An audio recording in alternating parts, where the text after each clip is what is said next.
Of our Advent series that we're calling Light of the World. And one of the great reminders of this season is that Jesus came as a light who already has overcome any darkness that we experience in our lives.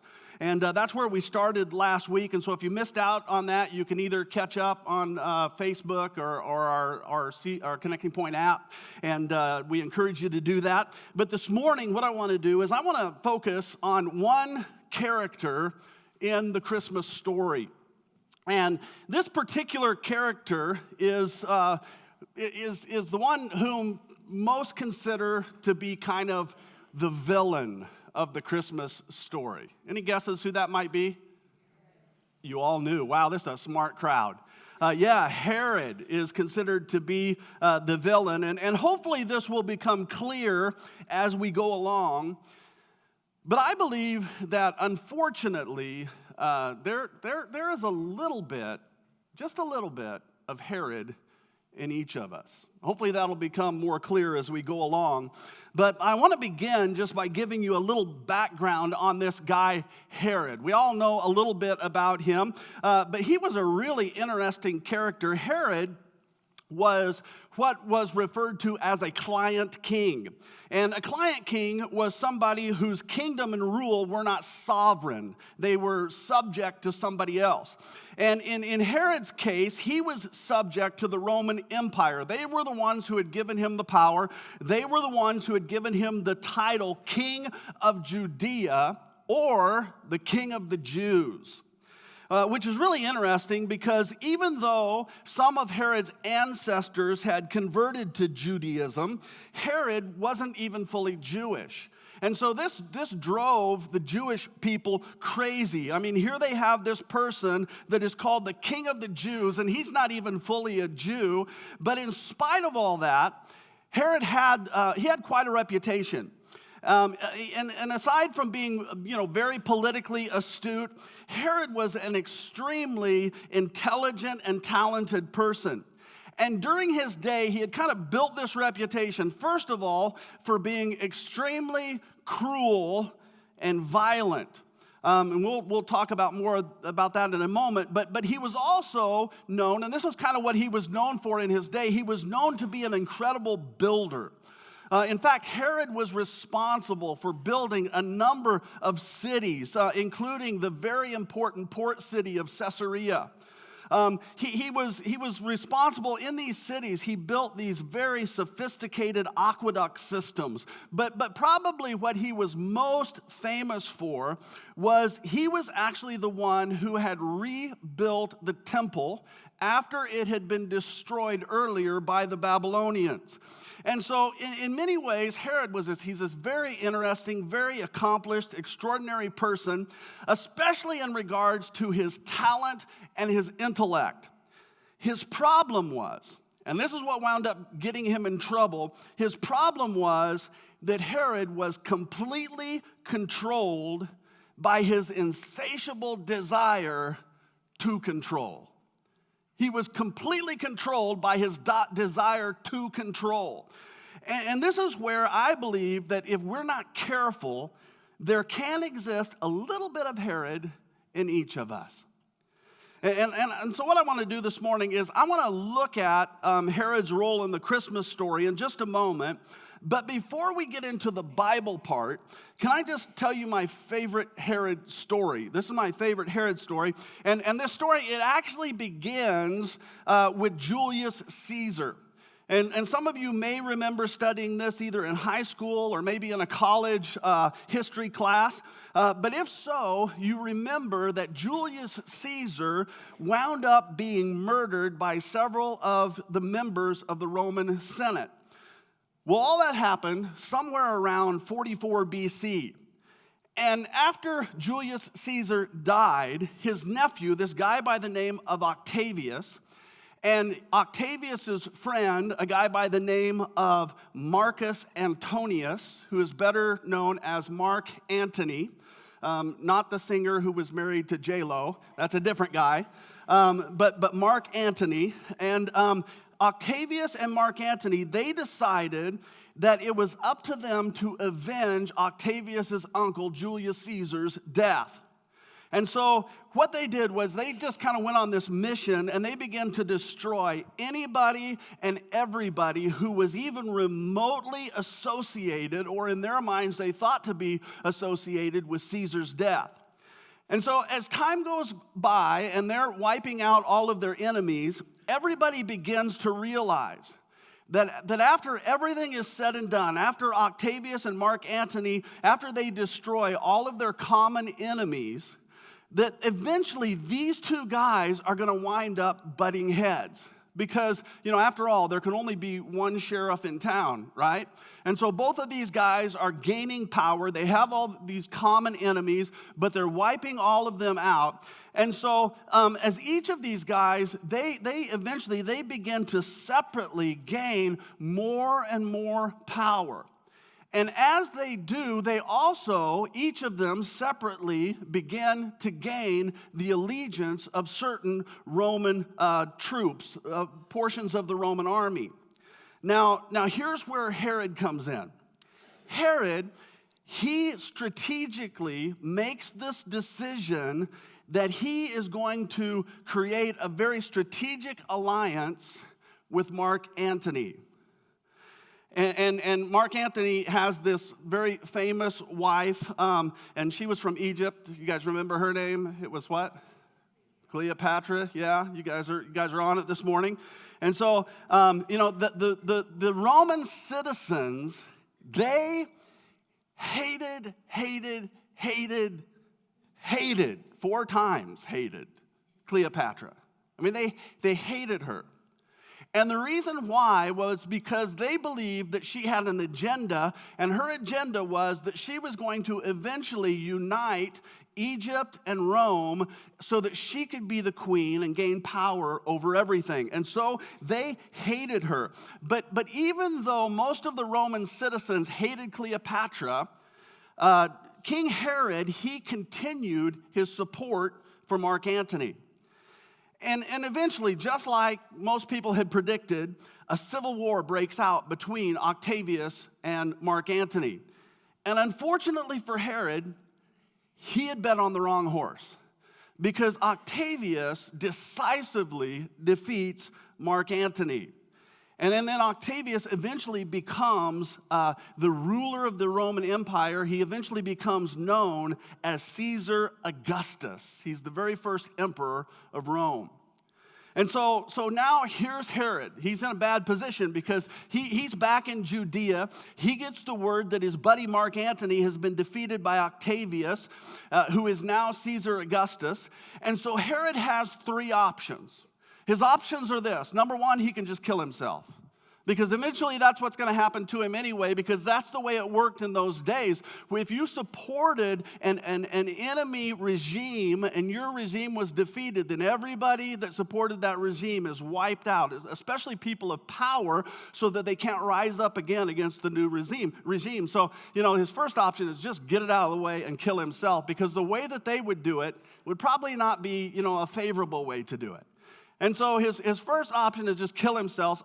Option number 2 is run, which eventually they'd probably find him anyway, and then they'd kill him. Or option number 3 is just hope by some strange just coincidence that maybe they would forget about you and forget about the support you had and just kind of ignore the fact that you supported another regime.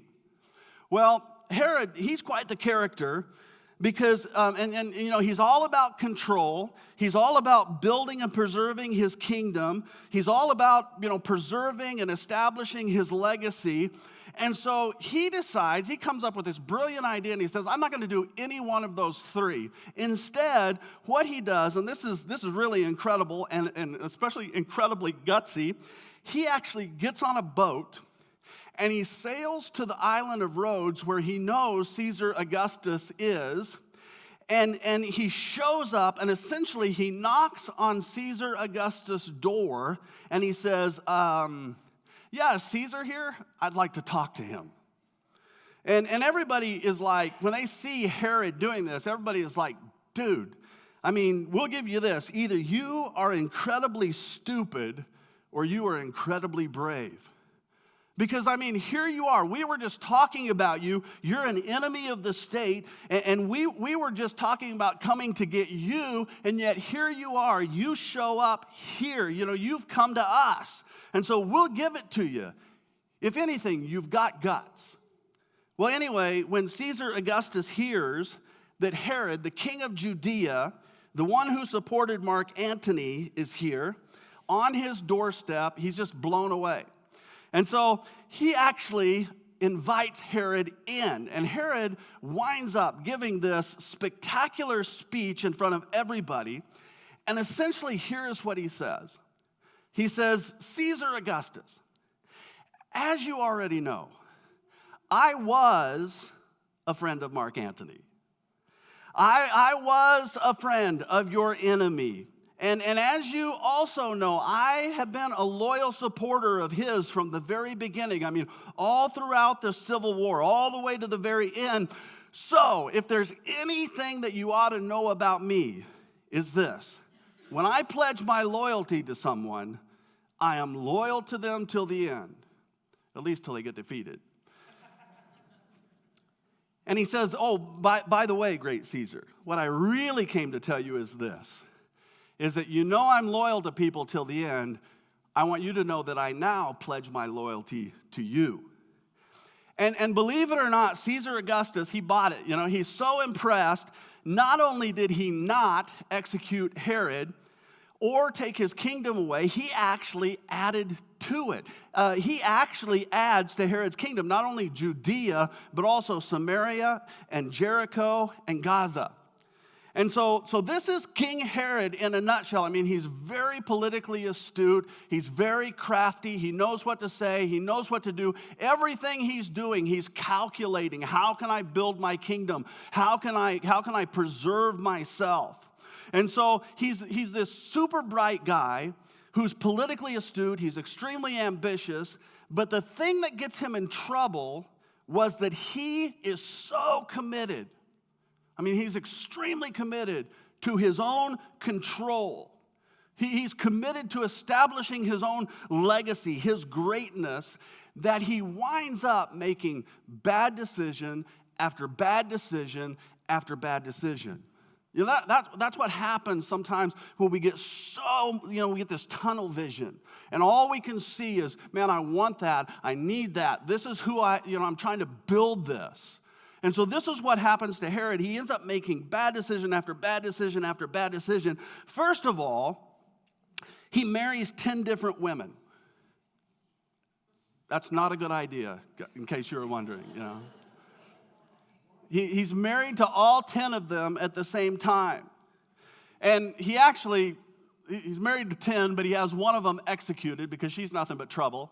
And so he's got 9 wives. And so, who would have saw any trouble in that? But so, he has these 9 wives. And because of those relationships, he ends up having all of these sons. And the more sons that he has, he just keeps changing his will. I mean, every time he has a son, he decides every few years, this son I picked, he's not the right one to be the king. And so he'd have that son executed, that's a hard way out, man. But he'd have that son executed, and then he'd change his will, appointing another son to be his heir. And then eventually that son would do something to displease Herod in some way or another. And so he would have him executed, and he'd appoint another son, and then he'd get suspicious of that son, and he'd have that one executed. And after a while, all of the sons were like, Dad, really, it's okay. I mean, I don't even think I want to be king. So I'm hoping you'll appoint somebody else. Because Herod, he just keeps doing this over and over and over again. Because it's all about control. And Herod, he's really a ruthless guy. He had a reputation for being ruthless. And he's committed in all of this. The reason he's so ruthless is he's committed to one thing. And one thing alone, and that is that he and he alone would rule his kingdom. He was going to be in charge. He was the master of his destiny, that he was in control. And anybody who got in the way of him growing his kingdom, establishing his legacy. Anybody who got in the way, they would regret, in the end, getting in the way of Herod the Great. And so now, this is just a little snapshot. You have a snapshot of who this guy Herod was. So now we're ready for the narrative of Jesus' birth. So King Herod now at this time, at the time of Jesus' birth, he's about 70 years old. He's very sick. He's got a lung disease. He has these worms that had gotten into his heart. He has several sexually transmitted diseases. He has this very, very painful kidney disease. And so he knows he's at the end of his life. And for the past 70 years, he's done everything he could to increase and consolidate his power. And by everything, I mean everything, which includes, again, murdering friends and family and wives and children. And I mean, he's just done everything in an attempt to control his kingdom. And so now here he is, he's at the end of his life.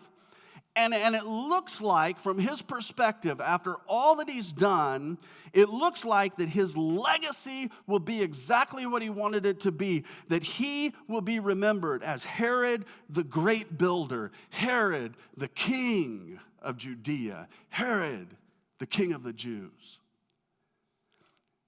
But then he gets some disturbing news.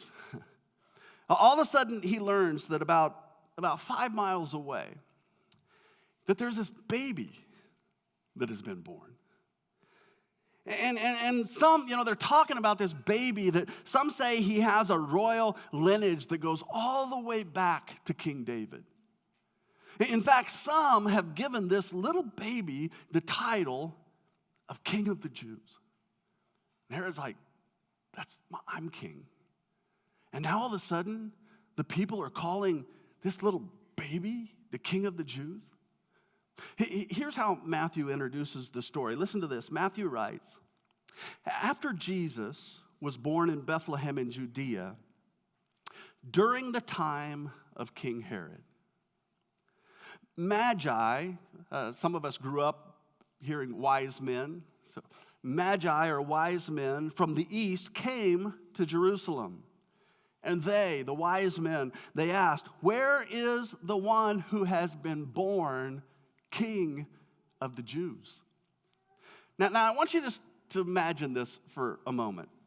I mean, just imagine how this landed. I mean, here all of a sudden, these distinguished magi, we don't know how many they are. The songs say 3 wise men. Nowhere in the Bible does it say there were 3. There may have been 10. There may have been 20. There may have been 40. We don't know. But all of a sudden, this procession of wise men from the east, they roll into the city of Jerusalem, and they start asking people this question. They're saying, hey, we heard that there's a new king that has been born. He's the King of the Jews. Can anybody tell us where we can find this new King of the Jews? And all the people in Jerusalem, they're like, shh, man, because they know Herod. And they know the way that Herod responds to any threat to his kingdom. But the wise men, they don't know Herod. And so, they're like, man, we came to Jerusalem because this is the capital city and we know we're close. So they say, where is the one that has been born, the King of the Jews? I mean, we saw his star, they said, when it rose, and we have come to worship him. Matthew goes on. He says that when King Herod heard this, he was disturbed. And then listen to this. Because it says, and all of Jerusalem with him. Now that we know a little background on Herod, we can understand why when Herod was disturbed, everybody else had a reason to be disturbed as well. I mean, when Herod was disturbed, things got dangerous.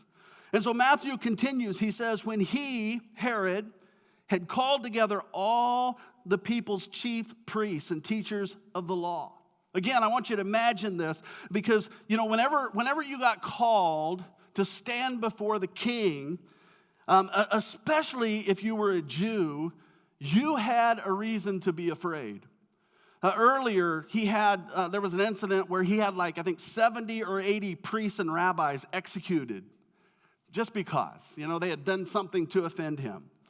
And so he calls these people, these religious leaders, and so they're nervous, they're afraid, and he calls all of these people who've got any kind of religious insight, and he calls them into this one meeting, and he asks them where the Messiah is to be born, Matthew says. And I'm sure that as Herod asked this question, these guys, they've got to be thinking, dude, you ought to know this. I mean, after all, you are the king of the Jews. And so you ought to know this because every little Jewish boy knows this. Every little Jewish boy learns this passage from the Old Testament. Matthew goes on, and in Bethlehem in Judea, they replied, for this is what the prophet has written, and this is what every good Jewish person has memorized. This was their hope. And this is the scripture, but you, Bethlehem, in the land of Judah, are by no means least among the rulers of Judah. For out of you will come a ruler who will shepherd my people Israel. Matthew goes on. He says, then Herod, after hearing this, he called the Magi secretly, and he found out from them the exact time the star had appeared. So now he knows by the time of the appearing of the star how old, approximately, this new king or supposed king is going to be. And then Herod sent them to Bethlehem. And he says, hey, go and search carefully for the child. As soon as you find him, report to me so that I too may go and worship him. Yeah, right. Well, after this, after they had heard the king, Matthew says that the Magi, they went on their way, and the star they had seen when it arose went ahead of them until it stopped over the place where the child was. And when they, the Magi, when they saw the star, they were overjoyed. On coming to the house, they saw the child with his mother Mary. And I want you to listen to what they did. They saw this child with his mother Mary. And Matthew says that their response was they bowed down and they worshiped him. That word worship. I'm afraid that in the modern church, we've lost the true meaning of that word. I mean, we've in some ways, we've made that word worship synonymous with singing, right? I mean, this is the time of worship, and then we take an offering, and then we do a sermon, but the worship is when we sing. And listen, while we can worship by singing, the truth is that we can sing without worshiping. Worship is not singing. In fact, you want to know what true worship is? True worship is simply when we recognize that we are in the presence of someone that should cause us to be in awe. But when we recognize that we're actually in the presence of one that should inspire within us kind of an awe and wonder. And then worship is essentially doing whatever you need to do physically or mentally or spiritually to surrender yourself and submit yourself to that one. That's worship. And so these very wealthy and powerful men, they had traveled all this way, and now all of a sudden they find themselves in the presence of a baby, this little baby who has absolutely no physical power at all. But because of who they believe this baby to be, they just can't help it. Their response is they drop to their knees, and Matthew says they worship. And as they're worshiping, I mean, here they are. They've heard about the king of the Jews that has been born. And so these powerful men, they come, they fall to their knees, and their response is they worship. And 5 miles away, Herod has a totally different response. Herod's freaking out. He wants to know, has anybody seen those guys that came by? Has anybody seen them? Have they traveled back this way? In fact, I want you to stand out at the door and tell me as soon as you see those guys, he is so worried about controlling things. His whole life has been built around preserve, protect, and control. Preserve, protect, and control. And he's going to make sure that he does that now. He, in his mind, I have made my own way, he thinks. I've done this. I have built my kingdom. I have created my own legacy. And the last thing he's about to do is to bow his knee to anybody. He's not about to worship anyone. And folks, listen to this morning. This is why I say, as much as I hate to admit it, that I'm afraid that there is a little bit of Herod in all of us. Because for all of us, we don't mind leveraging God as long as God's going to help us build our own kingdom.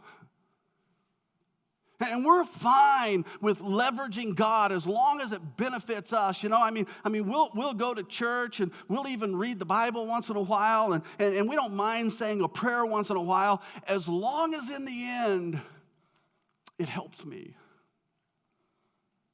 As long as all of those things, going to church, reading my Bible, singing a few songs, saying a couple of prayers, as long as those things help facilitate and secure my future. If they do that, then I'm all for it. But this whole idea of just kind of writing God a blank check with my life, the whole idea of worship, of just totally surrendering all that I am, of saying, you know what, God, the answer is yes, no matter what the question is. The answer is yes, no matter what you ask of me. That doesn't come as naturally as building my kingdom. Because there's a little bit of Herod in all of us. Well, Matthew goes on. He says, and having been warned in a dream not to go back to Herod, they, the Magi, they returned to their country by another route. And when they had gone, the angel of the Lord appeared to Joseph in a dream. And he said, man, aren't you glad that God talks to us? He still does that. You know that, right? And so this is what God is doing. He is talking to the Magi. He's talking to Joseph. And so he talks to Joseph through this dream. And he says, get up, take the child and his mother and escape to Egypt and stay there. He says, stay there until I tell you, for Herod is going to search for the child to kill him. And so Joseph got up and he took the child and his mother during the night and they left for Egypt. Jump down to verse 16. Matthew says, when Herod realized that he had been outwitted by the Magi, he was furious. And remember, when Herod gets furious, man, people suffer. And so, when Herod gets furious, people die. And, he had spent his entire life controlling outcomes. No matter what had happened, he had always been able to figure out. He'd always been able to scheme his way. He'd always been able to control the outcome, even when he had been in the wrong. Even when he had bet on the wrong leader of Rome. He was smart enough, he was bold enough, he was crafty enough to figure his way out. And so, Herod is the master of controlling his outcomes. And so now, in his mind, there is no way that he is going to be outsmarted by a toddler, by a toddler king. And so he winds up giving these orders to his soldiers that honestly, I can't even imagine following through on until I understand what kind of man Herod was. He gave these orders to kill all of the boys in Bethlehem and in its vicinity who were 2 years old and under, in accordance with the time he had learned from the Magi. And so Matthew says that's what they did. On one horrible morning, or one horrible afternoon, or one horrible evening, Herod's soldiers rolled into the little tiny town of Bethlehem, and they went to every single house, and they went to every single hut, and they pulled out every single little boy that looked like he could be of that age. And then they murdered him in front of his family. And anyone who got in the way, they murdered them too. And so it was this horrendous, terrible event that happened in a period of the history for the Jewish people. It was one that the prophet Jeremiah prophesied when he said that a voice is heard in Ramah weeping and great mourning, Rachel weeping for her children and refusing to be comforted because they are no more. Well, the story doesn't end there. Historians tell us that Herod dies probably that same year. But before he dies, Herod knows that he's going to die, and down deep inside, he realizes that his legacy is slipping away, and he gives this command. He says, I want you to round up all of the wealthy, influential, distinguished men in Jerusalem. And I want you to round them up, and I want you to put them all in prison. And he says, in the hour that I die, I want you to execute all of these men so that someone will be mourning on the day that I die. He actually did that. And he did it because he knew that when he died, instead of mourning because Herod the Great, Herod the King of the Jews has died, instead of mourning that there would be a party to beat all parties in the streets of Jerusalem. Matthew says that after Herod died, an angel of the Lord appeared in a dream to Joseph in Egypt and said once again, get up and take the child and his mother and go to the land of Israel, for those who were trying to take the child's life are dead. You know, as I read this story, I think it's interesting the way that history can just kind of take a twist. Because you see, in the end, Herod had worked his whole life to build this legacy, to establish control. And in the end, the legacy that Herod left was nothing even close to the legacy that he thought he was leaving behind. At one time, Herod was known as Herod the Great. Herod, the king of the Jews. Herod the Great. But in this incredible twist of fate, Herod the Great became nothing but a footnote in the story of Jesus, the toddler king. And now 2,000 years later, whenever anybody talks about Herod, whether they do it in settings like this, in rows or in circles as small groups, and whenever we talk about Herod, typically we don't talk about all of the wonderful things that he built, although he built many wonderful things. We don't talk about the seaport. We don't talk about the aqueducts. In most circles, most of the time, Herod is no longer known as Herod the builder, but instead he's known as Herod the butcher. And what I think is the saddest thing of all, and this just blows me away, is that Herod was just 5 miles away. 5 miles away from the one who came to die for him. He was just 5 miles away from the place where God showed up. But because he was so caught up in his own agenda, he missed the fact that God had come. And so now, we're going to jump forward about 80 years. 80 years have passed since Herod's death, and Jesus, he's grown up to be a man, and he's performed all these miracles. He died on the cross. He rose from the dead. He ascended to be with the Father. And it's 80 years later. Caesar's long gone, Tiberius is gone, Nero is gone, the temple that Herod had built has been completely destroyed. All of his work, all of those years that he spent so much of his life developing, it's all gone 80 years later. And now John the Apostle writes these words. And remember, we talked about this last week, This is the same John who saw every miracle. This is the same John who watched Jesus die. This is the same John who peered into an empty tomb, who saw a resurrected Savior. And now he's an old man himself, and he's looking back on all of his experience, everything that he's seen. And he decides to sit down and just summarize the whole thing. And here's what he says. He says this, in speaking of this little baby that was born, he says, in him, in this little baby of Bethlehem who grew to be a man, in him, this is past tense, in him was life. And that life was, again, past tense, that life was the light of all mankind.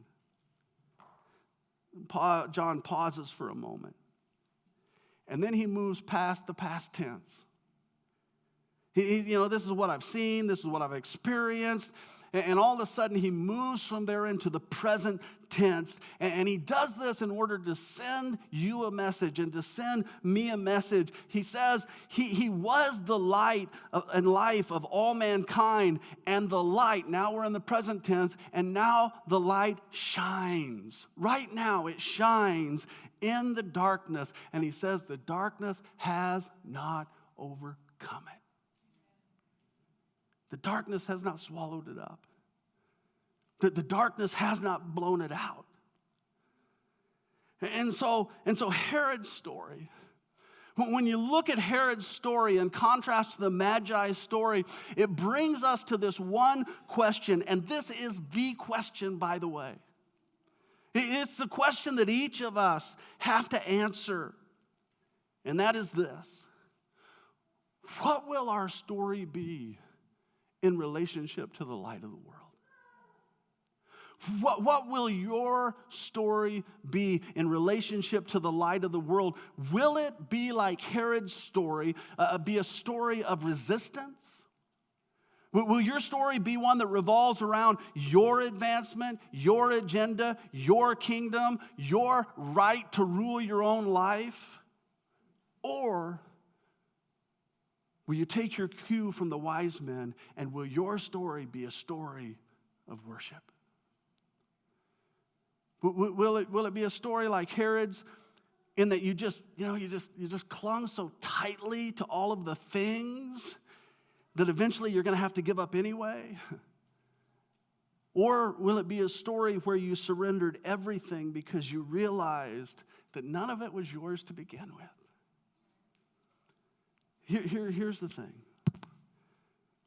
Someday, somebody's going to tell your story in relationship to the light of the world. And the question that each of us have the opportunity to answer right now is, what story do we want them to tell? Here's the thing. And I don't want to invite the band to come and we're going to close things out, but as they do, here's the thing. Maybe you're here this morning, and maybe, God has just kind of prompted your heart that it's time to start a new chapter in the story of your life. And that new chapter for you, maybe it begins with surrendering your life to Jesus, or maybe it begins with recommitting your life to Jesus, that you had done that at one time, but you just kind of, circumstances and life happened and the darkness began to surround you and you just kind of threw all that Jesus stuff aside. And so maybe the new chapter of your life begins with recommitting your life to Jesus. Here's the good news. You can do that this morning. In fact, there's no better time than to do that right now. And so here's what I want to do. I want to pray.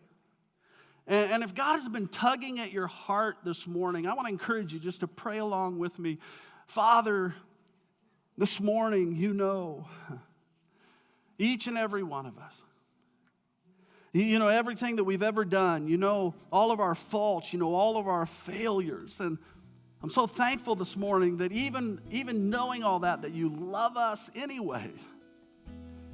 And this morning, I just believe that there's somebody here that you're inviting into your kingdom, into your family. And here's what I want to do this morning. If that is you, if you're just feeling kind of tug on your heart, then what I want to do is I just want to invite you to silently repeat this prayer after me. You can just pray this in the quietness of your heart. Just pray this. Dear Jesus, I confess that I have sinned against you. I've rebelled against you. I've gotten wrapped up in building my kingdom and carving out my place in this world. This morning, I want to ask you to forgive me of my sin. I want to commit my life to you. I'm just kind of giving my life to you like a blank check. And you can do whatever you want with it. I'm just confessing this morning that I'm not my own now. I'm taking off my crown and I'm laying it at your feet. And I'm asking you to be the king of my life. I don't want to call the shots anymore. I want you and you alone to be in control. And I pray this in Jesus' name. Amen. Hey, in your program, there's a little card that looks like this. And if you prayed that prayer this morning, I just want to invite you. I want everybody to pull the card out, and I'm going to ask everybody to just fill this card out this morning. And if you prayed that prayer, on the back side, there's a little box that says, "Today I invited Jesus to be the forgiver of my sins and leader of my life." And if you prayed that prayer this morning, would you just mark that box? Or I'm going to ask the ushers here in just a few moments to come again, and we're going to collect these. In fact, you can grab the buckets, and we'll collect them that way and pass them just the way we do the offering. But we would love to just have record that you made that decision today. We'd love to pray for you. We'd love to come alongside of you. And then when you leave this morning out on the table that's in front of the sound booth, there's a little devotional book there called My First 30 Days. And we just want to make that your gift this morning. If you prayed that prayer, grab one of those and take it. It'll help you as you begin this new chapter of your life. And then there's also a little box on there that, if you have made that decision, if you've invited Jesus to be the forgiver of your sins and the leader of your life, but you've never taken that next step and been baptized, I want to encourage you this morning, don't wait, do it. And so after the first of the year, we're going to have a baptism service. And so I invite you, just check that box and say, hey, I'd like to learn more about taking the next step of baptism. And so I plan to attend this little short class. Or, if you've always wondered what it would be like to lock arms with Connecting Point and just become a member of the church, there's a box that you can check there as well. And we just invite you to fill those out, and the ushers will come and collect those in just a moment. But I want to do one more thing before we close. I'm guessing this morning that there is somebody, more than likely a number of somebodies, who maybe you've been following Jesus for a while, and if the truth were to be known, somewhere along the line, it's all just kind of become familiar. Even though you're faithful and even though you're here every Sunday, there are some here this morning that if the truth were to be known, you've just kind of lost that sense of awe, that sense of wonder of being in the presence of the King. The Magi, they got it right. And so here's what I want to do in following their lead. Here's what we're going to do this morning. We're going to close out with a song this morning, because I don't want to leave you without the opportunity to respond in some way to Jesus. I want to give you the opportunity to just respond in the same way that the Magi responded. You see, the reason that they got it right was because they understood that when you are in the presence of holiness, when you're in the presence of the light of the world, the only appropriate response is worship. So here's what I want you to do. I want to invite you, first of all, to just listen. The ushers are going to come and collect the Connect cards, and as they do, just listen. I mean, really, really listen to the words of this song. And then here's what I want to encourage you to do, is after you've listened, then take these words that we're going to sing eventually together and make them yours. Make them your words. And during this time, we're going to sing together, but let's not just sing. Let's worship, however that looks for you. Let's engage. Let's actually do what we're singing about. Lord, here I am. I present myself to you for one thing and one thing alone, and that is to worship you. And so ushers, come, and Dustin, would you lead us this morning?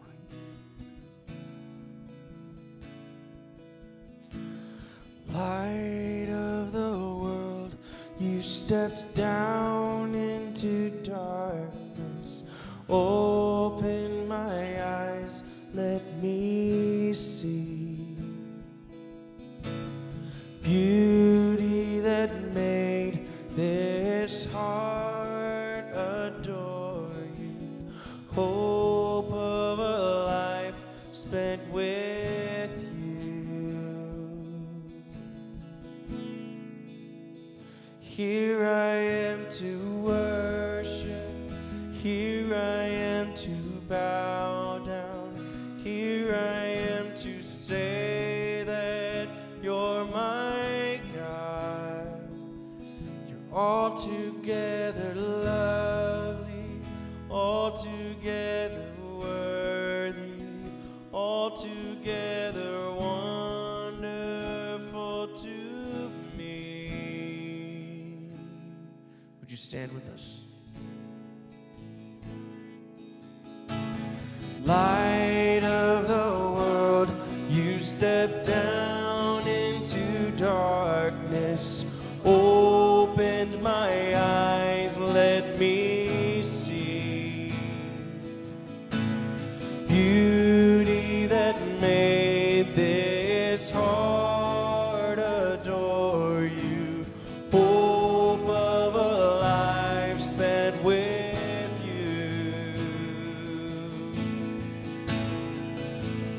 Here I am to worship, here I am to bow down, here I am to say that you're my God. You're altogether lovely, altogether worthy, altogether wonderful to me. King of all days, oh so highly exalted, glorious in heaven above. Humbly you came to the earth you created, all for love's sake became poor.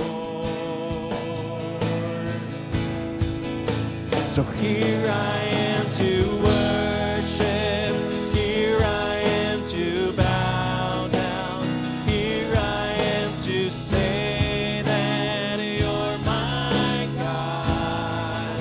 You're altogether lovely, altogether worthy, altogether wonderful to me.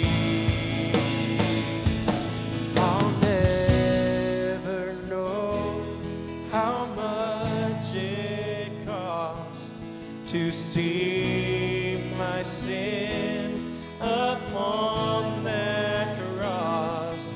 I'll never know how much it cost to see my sin upon that cross. I'll never know how much it cost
Just lift your voices. Here I am to worship. Here I am to bow down. Here I am to say that you're my God. You're altogether lovely, altogether worthy, altogether wonderful to me. Heavenly Father, we bow right now in our hearts as you sit in your rightful place on the throne. We come before you kneeling like the wise men did, bowing before the true King.